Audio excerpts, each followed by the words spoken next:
कागज़ की हवेली में यूं रौनक तो बहुत है, कागज़ की हवेली में यूं रौनक तो बहुत है, बस धूप से बचने को छत ही नहीं है। नमस्कार, मैं आकाश आहूजा। दोस्तों, मैं हूं इस समय रुद्रपुर के निर्माणाधीन इंटर स्टेट बस टर्मिनस में और आपको थोड़ा सा विहंगम दृश्य दिखाता हूं। सबसे पहले तो तिरंगे को मैं प्रणाम करता हूं, जो तिरंगा शान से लहराता हुआ यहाँ से दिख रहा है। और ये देखिए, ये स्थिति है, कोई बाउंड्री नहीं। ये एक जेसीबी मशीन यहाँ खड़ी है, पानी का पूरा भराव है क्योंकि हाईवे का जो निर्माण कार्य होना था वो अधूरा पड़ा हुआ है। और ये it's more of a pond. ये इस समय मुझे तालाब ज़्यादा लग रहा है और भगवान जाने क्या स्थिति रहेगी। ये देखिए आप, मैं इस समय कड़कती धूप में यहाँ पर हूँ और आप देख सकते हैं पीछे एक सफ़ेद हाथी जो कि काले रंग का है, सीमेंट के रंग का है, वो आपको नज़र आएगा। ये राज्य की डबल इंजन सरकार जो है, या यूँ कहा जाए जो रूलिंग गवर्नमेंट है, उसकी विफलता का स्मारक है बहुत बड़ा। क्योंकि साल 2018 से इसका निर्माण कार्य शुरू हुआ इस रोडवेज का, और आज लगभग 8 वर्ष बीतने पर भी इसका कोई स्थायी हल नहीं निकल सका है। धूल की आंधी आप देख सकते हैं किस तरीके से चल रही है। एक महिला यहाँ से जा रही है छाता लेकर, लेकिन सब इतने खुशकिस्मत नहीं हैं जो यहाँ आते हैं। यहाँ पर एक भी ऐसा अस्थायी टीन शेड भी नहीं है जहाँ पर बैठकर लोग बसों का इंतज़ार कर सकें। दोस्तों, आपकी जानकारी के लिए बता दूं कि रुद्रपुर रोडवेज से लगभग 180 बसें रोज़ संचालित होती हैं, जिसमें 32 बसें रुद्रपुर रोडवेज की होती हैं, इनके परिवहन डिपो की, और 47 बसें जो IRCT से अनुबंधित होती हैं वो हैं। और इसके अलावा 100 बसें जो अन्य डिपो से यहाँ पर आती, जिनका स्टॉपेज यहाँ पर है, वो रुकती हैं। और एक एवरेज जो हमने आंकड़ा रीजनल मैनेजर रोडवेज डिपार्टमेंट से लिया है, उनसे पता लगता है कि लगभग 10,000 जो यात्री हैं वो यहाँ से रोज़ सफ़र करते हैं। आप कल्पना करिए, इतनी चिलचिलाती धूप में जिसको अपने गंतव्य पर जाना है, क्या उसका इतना मौलिक अधिकार नहीं है कि उसे बैठने के लिए कोई जगह मिल पाए। और तो और यहाँ पर नियम कायदे कानून की धज्जियाँ उड़ाते हुए शौचालय के ठीक सामने अनधिकृत रूप से एक खोखा भी लगा दिया गया है। भगवान जाने ये खोखा किसका है, किस ठेके के तहत ये डिस्पेंसेशन किया गया है, इसकी भी जांच होनी चाहिए। क्योंकि मेरे संज्ञान में ये आया है, मैं आपको खोखा दिखाता हूँ एक बार। ये देखिए, ये शौचालय के पास में बिल्कुल ये बना हुआ है खोखा, जहाँ पर लोगों को रोज़मर्रा की चीज़ें मिलती हैं, अपना स्नैक्स वगैरह हैं, कोल्ड ड्रिंक्स हैं। ठीक है, लोगों की सहूलियत के लिए होना ज़रूरी है, लेकिन दुकान किस रूल्स एंड रेगुलेशंस के तहत खोली गई है, इसका जवाब संबंधित अधिकारियों को देना होगा। यानी कि जो भी, चाहे वो रोडवेज़ के हों, चाहे वो अन्य अधिकारी हों, अन्य। और चीज़ बताऊं दोस्तों, 2018 में जब ये शुरू हुआ तो इसके आसपास जो अतिक्रमण था उसको लेकर, क्योंकि ये प्राइवेट पब्लिक पार्टनरशिप में है, PPP मोड में है ये बस अड्डा, और इसका जो टोटल प्रोजेक्ट है, जो मेरे को पता लगा है, वो लगभग 80 करोड़ का है। और वो 80 करोड़ का प्रोजेक्ट बीते 8 साल से चल रहा है। ये देखिए, एक दुकान यहाँ भी है, कुछ पेड़ हैं जिनकी छाह में राहगीर खड़े हैं और ठंडा पी कर अपनी गर्मी जो है उससे बचने का प्रयास कर रहे हैं। लेकिन ये स्थिति बड़ी नाजुक है दोस्तों। 10,000 यात्री रोज़ जहाँ से निकलते हैं वहाँ एक बैठने की व्यवस्था तक ना बना दी जाए। ये इतना बड़ा विफलता का स्मारक सफ़ेद हाथी यहाँ बनाकर छोड़ दिया गया है। यहाँ पर कॉम्प्लेक्स बनना है, पता नहीं क्या क्या बनना है। और इससे पूर्व में राम मनोहर लोहिया मार्केट पूरी उजाड़ दी गई, जहाँ पर लोगों को इंतज़ार करने का एक विकल्प मिलता था। लोग अगर बसों का इंतज़ार कर रहे होते थे तो सामने रेस्टोरेंट्स में बैठकर अपनी बस का इंतज़ार कर सकते थे, धूप से बच सकते थे, बारिश से बच सकते थे, ठंड से बच सकते थे और अपनी मनपसंद का खाना खा सकते थे। लेकिन वो राम मनोहर लोहिया मार्केट भी 2023 मार्च में उजाड़ दी गई। उसके बाद भी ये कछुआ गति से कार्य आज तक चल रहा है। हालांकि तिरंगा मुझे देखता है, मेरा फिर सीना जो है वो गर्व से भर उठता है। लेकिन इस फहराते तिरंगों को देखकर इन चीज़ों को नज़रअंदाज नहीं किया जा सकता जो ये चीज़ चल रही है। दोस्तों, मैं आज एक राय देता हूँ आप लोगों को। हमारे यशस्वी प्रधानमंत्री माननीय मोदी जी कहते हैं कि एक पेड़ माँ के नाम। आप लोगों में से जो भी थोड़े सुधी हों, या मैं खुद भी प्रयास करूँगा, यहाँ एक पीपल का और एक बरगद का पेड़ बो दीजिए। क्योंकि ये तो जिस गति से चल रहा है इसका कार्य ISBT टर्मिनल का, इंटर स्टेट बस टर्मिनस का, वो तो भगवान जाने कब पूरा होगा। लेकिन हो सकता है अगले 5 साल में वो पीपल और बरगद के पेड़ उग आएँ और उनसे हमें छाँ मिलनी शुरू हो जाए। क्योंकि मोदी जी कहते हैं एक पेड़ माँ के नाम, तो माँ के नाम नहीं, एक पेड़ यात्रियों के नाम यहाँ जरूर लगा दिया जाना चाहिए। और तो और अगर आप चाहते हैं उससे भी द्रुत गति से काम इसका शुरू हो जाए तो मेरी राय ये है कि वहाँ पर एक दिया जलाना शुरू कर दीजिए रोज़, चाहे वो रीजनल मैनेजर शुरू कर दें। जब ये लगेगा कि हाँ ये उपासना स्थल बन गया है, तब ऑब्वियस सी बात है जो ये गंदगी आपको दिख रही है, देखिए ये गंदगी पूरी, ये जेसीबी मशीन, ये कटी हुई जड़ें, ये कूड़े का ढेर और ये वैकल्पिक व्यवस्था, एक जो मैं फिर से कह रहा हूँ कि किस रूल्स एंड रेगुलेशंस के तहत ये स्टॉल बनाए गए हैं, गॉड नोज कैसे इन्हें परमिशन दी गई है, क्योंकि सारी दुकानें जब उजड़ी हैं तो नए सिरे से बननी है, तो आखिर इन 2 दुकानों को कैसे लाइसेंस मिल गया यहाँ काम करने का, ये प्रश्न का विषय। मैं आरोप नहीं लगा रहा, लेकिन ये चीज़ सामने आनी चाहिए कि आखिर इन्हें कैसे काम मिल गया। और दूसरा, अगर ये दुकानें खुल सकती हैं तो क्या एक अस्थायी शेड नहीं बन सकता? क्या एक अस्थायी शेड बनाने में हमारे जो संबंधित अधिकारी हैं, जो अथॉरिटीज़ हैं, जो कार्यदायी संस्थाएं हैं, उनकी जेब ढीली हो जाएगी? 80 करोड़ का प्रोजेक्ट है, एक शेड बनाने में मेरे ख्याल 1 लाख रुपए का खर्च भी नहीं आएगा। कुछ सीट्स वहाँ रख दी जाएं और लोगों को कम से कम इतनी मौलिक जो मूलभूत आवश्यकता है वो तो उनकी पूरी की जाए कि वो इंतज़ार करें तो तसल्ली से कर सकें। ये देखिए आप गंदगी का आलम जरा देखिए, यहाँ पड़े पड़े ये काई जम गई है, इसमें कितने बैक्टीरियाज, कितनी बीमारियां इसमें पनप रही होंगी इस पानी में, ये ख्याल किसी को नहीं है। एक और हम स्वच्छ रुद्रपुर की बात करते हैं, हम कहते हैं कि हमें इंदौर की तर्ज पर रुद्रपुर का विकास करना है। पूर्व मेयर रामपाल सिंह भी यही कहते रहे, वर्तमान मेयर मेरे छोटे भाई विकास शर्मा भी यही कहते हैं, लेकिन हकीकत कुछ और ही दिखती है। एक ISBT जो होता है वो किसी शहर का प्रतीक होता है। मैं मानता हूँ त्रिशूल चौक भी हमारे शहर का एक प्रतीक है, नया प्रतीक बना है, लेकिन ISBT एक ऐसी जगह है जहाँ पर पूरे देश भर के यात्री आकर किसी शहर के बारे में अपनी एक राय बनाते हैं। तो अगर उनको ये ISBT ऐसा मिलेगा, मान लीजिए नैनीताल की तरफ से पर्यटक आ रहे हैं और 2 मिनट के लिए वो रुद्रपुर रुकते हैं, तो उनकी क्या मन में आएगा ये देखकर कि बीते 8 सालों से स्थितियाँ इतनी रुग्णावस्था में, मैं इसे रोग ही कहूँगा। और तो और यहाँ पर डिस्क्रिपेंसीज की अगर बात करें, विसंगतियों की बात करें, तो जब इसके बगल वाली वर्कशॉप हटाई गई थी, ये जो क्या कहते हैं इसके सामने ISBT के बगल में जो वर्कशॉप थी, तो इंजीनियर्स का कमाल देखिए, हमारे राज्य के इंजीनियर्स का, कि उन्होंने सीवर लाइन जो थी वो कमरों के नीचे से डाल दी थी। क्या इनका कहें। फिर PPP बोर्ड वाली कंपनी ने भी अपना स्टेप बैक किया। दोस्तों आप लोग अगर कमेंट करना चाहते हैं ज़रूर करिएगा प्लीज़, क्योंकि ये एक ऐसा मुद्दा है जिससे आप सब लोग जुड़े हुए हैं। हो सकता है आप में से कई लोग सिर्फ कारों से ट्रैवल करते हो, लेकिन उन लोगों का दुख समझिए, उन लोगों की प्लाइट समझिए जो यहाँ पर आते हैं, बसों का इंतजार करते हैं। आप देखिए ना क्या स्थिति है, लोग कहीं छुपे पड़े हैं, कोई किसी दुकान के नीचे खड़ा हुआ है जाकर बस स्टैंड के बाहर, कोई कहीं पेड़ की आड़ लेने का प्रयास कर रहा है। बड़ी स्थिति नाजुक है। इतनी मैं तो हिम्मत कर रहा हूँ, मैं तो ये आपने देख ही लिया कि मेरे पास बाबा महाकाल का पन्ना है, ये तो मैं सर पे डाल लूँगा अगर ज़्यादा गर्मी होगी तो, लेकिन ये स्थिति दुखद है। कम से कम जो जनप्रतिनिधि हैं उन्हें ये तो सोचना चाहिए, एक टीन शेड का आप निर्माण यहाँ करा दे। टीन शेड का नहीं करवा सकते तो आजकल जो वाइनिल चलते हैं, पॉलीकार्बोनेट के जो शीट्स चलते हैं जो गर्मी को थोड़ा एब्जॉर्ब भी करते हैं, आप उनकी बना लीजिए। और तो और इस काम में मुझे लगता है कि शहर के जो समाजसेवी लोग हैं वो भी इसमें जरूर आपको योगदान दे देंगे अपनी तरफ से। कोई समाज सेवा में पीछे नहीं हटता है। प्रश्न फिर से वही है कि आखिर इन 10,000 लोगों का, जो लगभग 8 से 10,000 लोग यहाँ जो लोग ट्रैवल करते हैं, उनका दोष क्या है।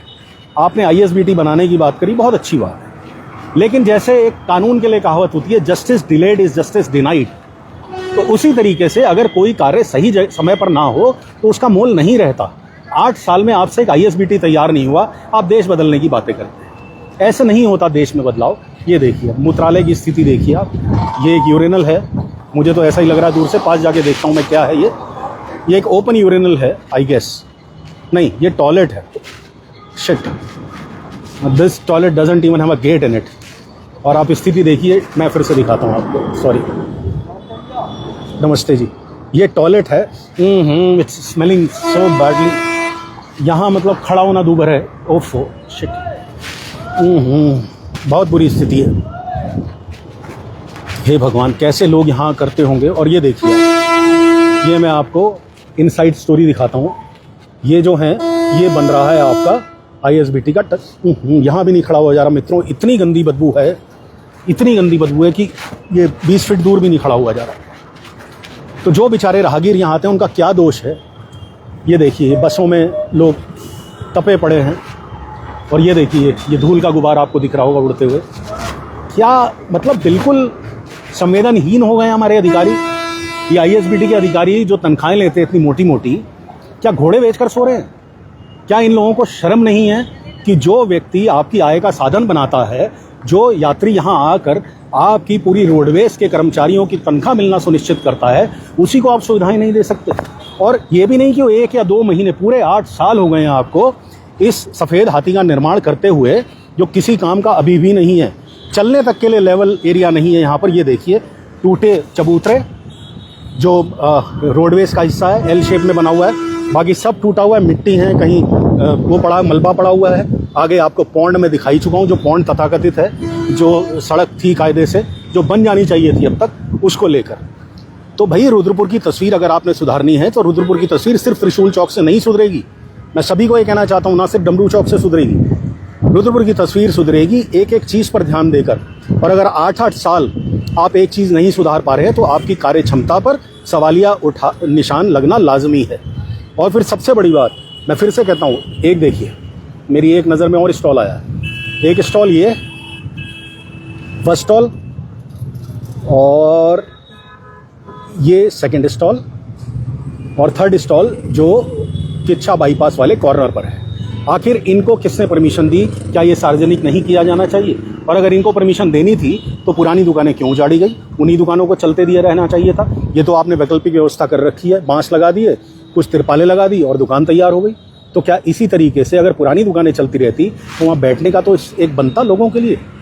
और ये प्रश्न मेरा नहीं है दोस्तों, ये प्रश्न मेरे सुधी दर्शकों का है। आकाश आहूजा कोई त्रिकालदर्शी नहीं है कि उन्हें बैठे बैठे हर चीज़ के बारे में पता लग जाए। मेरे दर्शक मुझसे रिक्वेस्ट करते हैं, मुझसे आग्रह करते हैं कि मैं इस विषय पर बात करूं, तो मैं बात करने आता हूं। मेरा आज नज़दीक का चश्मा मेरे पास नहीं है। संदीप कुमार लिख रहे हैं बस स्टैंड जिहाद, मुझे दिख नहीं रहा है दोस्तों साफ साफ। अंश गुंबर शायद लिख रहे हैं 3027 में। मनोज राय लिख रहे हैं आपको सलाम, रुद्रपुर को खत्म करने में हमारी चुप्पी ही जिम्मेदार। बिल्कुल सत्य है। मैं कहता हूं देखिए, चुप, आप लोग चाहते हैं कि आपकी बात उठाई जाए लेकिन खुद सामने आने में डरते हैं। आपने क्यों इम्यूनिटी दे दी है इन अधिकारियों को, इन नेताओं को क्यों इतनी इम्यूनिटी दे दी है? ये सवाल उठाइए, उंगली उठाना सीखिए।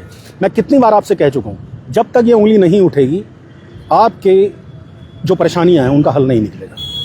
प्रश्न पूछना लोकतंत्र की सबसे बड़ी खूबसूरती है, लेकिन दुर्भाग्य ये है कि आज की तारीख में प्रश्न पूछने वाले को देशद्रोही, पाकिस्तानी, गद्दार आदि पता नहीं क्या क्या करार दिया जाता है। अभी बीच में मेरे फेसबुक पोस्ट पर एक मठ के नाम से आईडी थी, जैतीपुर मठ के नाम से। उन्होंने उन शब्दों का प्रयोग किया जिन शब्दों को मैं बोलना भी शायद नहीं चाहूंगा जीवन में कभी मेरे लिए। और सिर्फ मैंने इतना कहा था कि भाजपा का एक मुख्यमंत्री आने वाले समय में बदल सकता है। और मेरे पास भी अपुष्ट सूत्रों से एक खबर थी कि 3 राज्यों के मुख्यमंत्री बदले जा सकते हैं भाजपा द्वारा। उस व्यक्ति ने जो मठ की फोटो लगाकर बैठा है और जैतीपुर मठ नाम से आईडी चला रहा है, उसने इतना गंदा मेरे लिए लिखा, जो मतलब बोलना भी शायद गलत होगा। अगर वो हिंदू धर्म का व्यक्ति होगा तो ऐसे शब्द भी उसके मुंह से शोभा नहीं देते।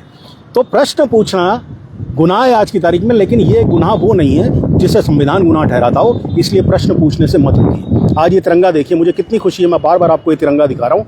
ये लहराता हुआ मुझे दिख रहा है, मेरे दिल को अपार प्रसन्नता हो रही है, मेरा सीना गर्व से फूल रहा है। जब ये तिरंगा यहाँ नहीं था इस फ्लैग पोस्ट पर, तब मुझे बहुत दुख लगता था और मैंने 3 लाइव किए थे।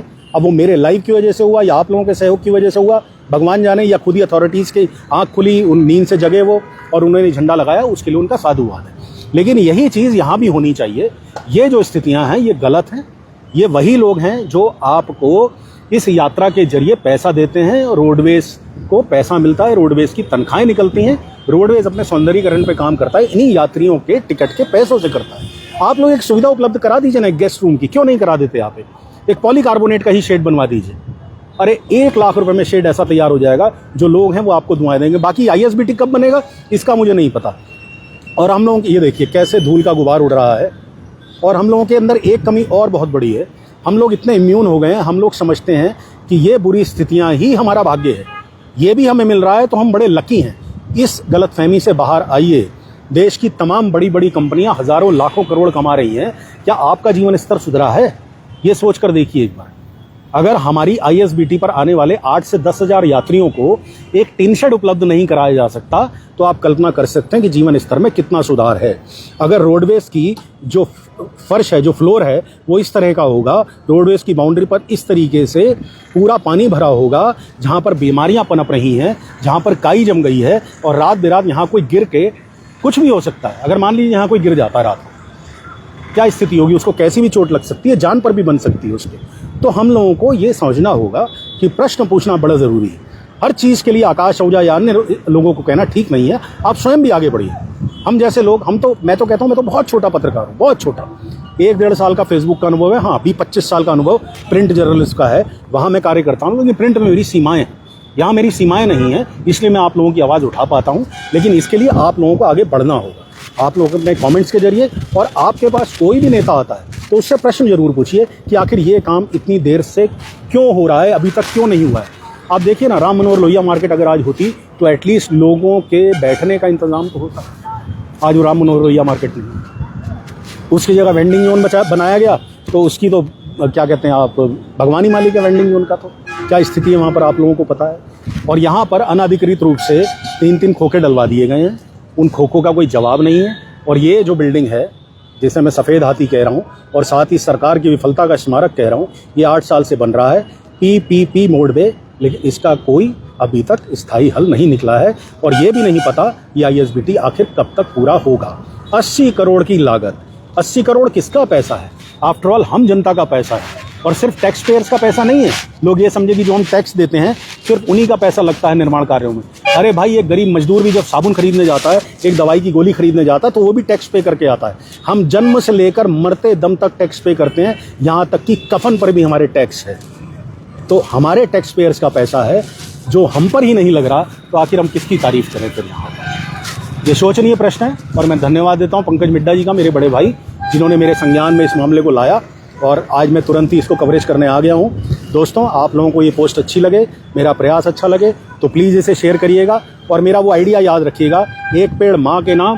कोई भी समाज सेवी यहाँ पर आए, एक बरगद का और पीपल का पेड़ लगा दे। आज नहीं तो 10 साल बाद यहाँ आने वाले राहगीर, यहाँ आने वाले यात्री आपको दुआएं देंगे। और अगर जल्दी काम कराना है कि ISBT और जल्दी बन जाए, तो उस पीपल के पेड़ पर और उस बरगद के पेड़ पर धागे बांध दीजिए, वहाँ दिया जलाना शुरू कर दीजिए। अगर वो उपासना स्थल बन जाएगा तो ऑब्वियसली उस उपासना स्थल की सफाई का सीधा जिम्मा स्थानीय सरकार का होगा, और स्थानीय सरकार जब इसमें इंटरवेंशन करेगी तो काम जल्दी हो जाएगा। तो मैं आपको निंजा टेक्निक बता रहा हूँ, ये निंजा टेक्निक पर जो लोग काम कर सकते हैं वो आगे आएँ। और साथ ही साथ मैं शहर के धनाढ्य लोगों से भी एक रिक्वेस्ट करूँगा कि रीजनल मैनेजर रोडवेज़ के हैं, ARM जो हैं, या रीजनल मैनेजर जो हैं, असिस्टेंट रीजनल मैनेजर, उनसे बात करिए। और 1 लाख रुपए में मुझे लगता है यहाँ शेड बन जाएगा। आप लोग बनवा दीजिए अगर ये नहीं बनवाते तो भाई, क्योंकि आप अपनी उंगली उठाना भूल गए हैं, आपको सिर्फ उंगली दबाना याद है। ये उंगली दबाना बिना सोचे, बिना विवेक के, ये आपके विनाश का कारण बनेगा, आज नहीं तो कल, याद रखिएगा। विदा लेता हूँ आपसे। अगर पोस्ट अच्छी लगे तो शेयर करिए। और एक रिक्वेस्ट मैंने पहले भी आपसे करी थी कि हमारे काम में अर्थ का आड़े आना एक स्वाभाविक सी चीज़ है। अगर आप लोगों को मेरी पोस्ट अच्छी लगती है तो स्टार्स भेजिए। 1 स्टार 1 रुपये का होता है। आपकी जैसी हैसियत है, 1 स्टार की, 2 स्टार की, 100 स्टार की, 200 स्टार की, आप हमें भेजिए। हमें अपनी जो पत्रकारिता का मिशन है उसे आगे ले जाने में आपके द्वारा अगर मदद मिलती है तो हम उसमें आगे तेज़ी से कार्य कर पाएंगे। तो बहुत बहुत धन्यवाद। भारत माता की जय। प्लीज़ इस पोस्ट को अधिक से अधिक शेयर करिएगा।